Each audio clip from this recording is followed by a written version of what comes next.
Kilalanin natin ang mag-asawa na sina McCoy at Krista na ang pinagkakakitaan ay nagmumula sa tupada. Bilang taga-alaga lamang ng manok si McCoy kaya hindi ito masaya sa liit ng kanyang kinikita.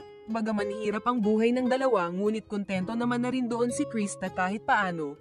Basta ang mahalaga sa kanya ay hindi ito nakukulangan ng dilig sa kanyang asawa kapag kailangan niya. Ang kasama naman na nag-aalaga ng manok ni McCoy ay ang kaibigan nitong si Diego. At ang kanilang boss naman na may-ari ng mga manok ay si Samuel.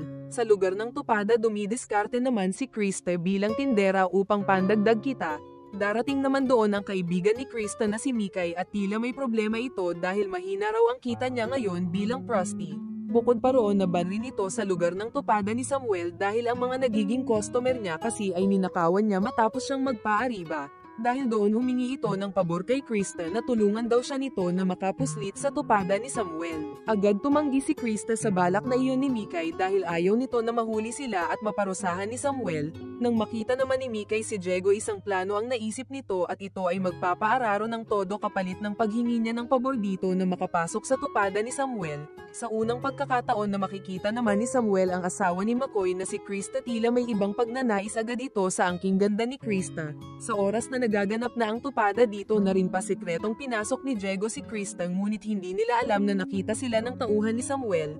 Dahil doon agad itong sinabi ng lalaki kay Samuel at habang itong si Krista ay kasalukuyan ng naghahanap ng aariba sa kanya kapalit ng salapi.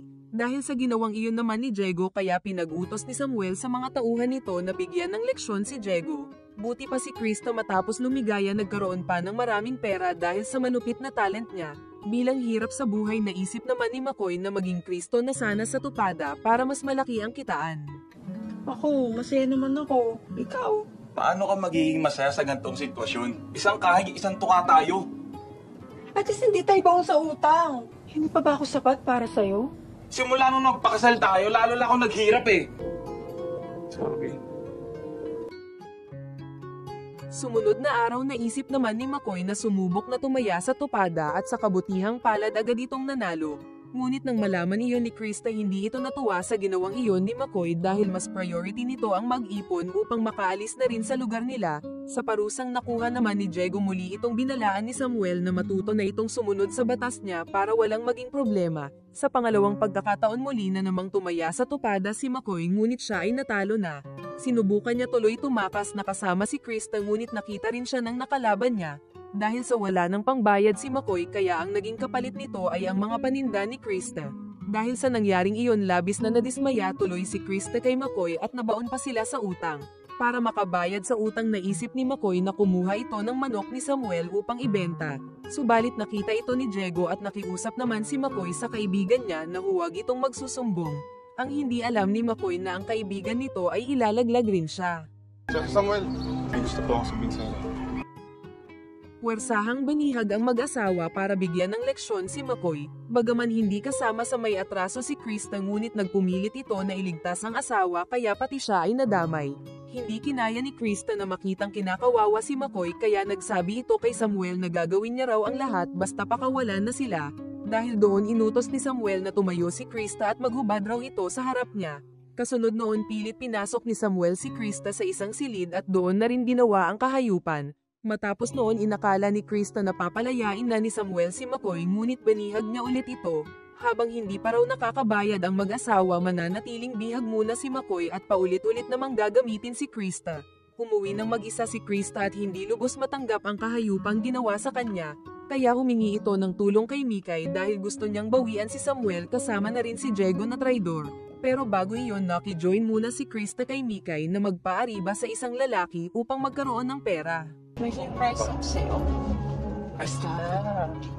Ano nga yun? Ito ba surprise mo sa akin?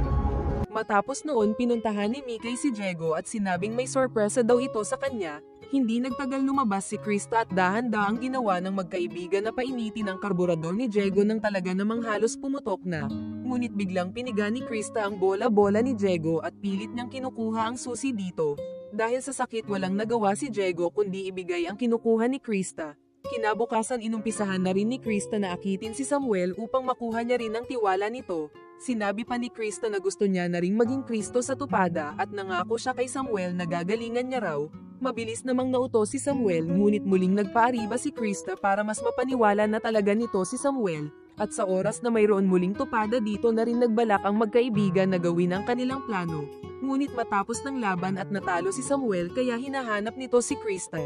Ang hindi niya alam na nagawa ng maitakas ni Krista si McCoy at nagpa siya ang mag-asawa na lisanin na rin ang lugar nila. Saan tayo pupunta? Bahala na. Basta makaalis tayo dito.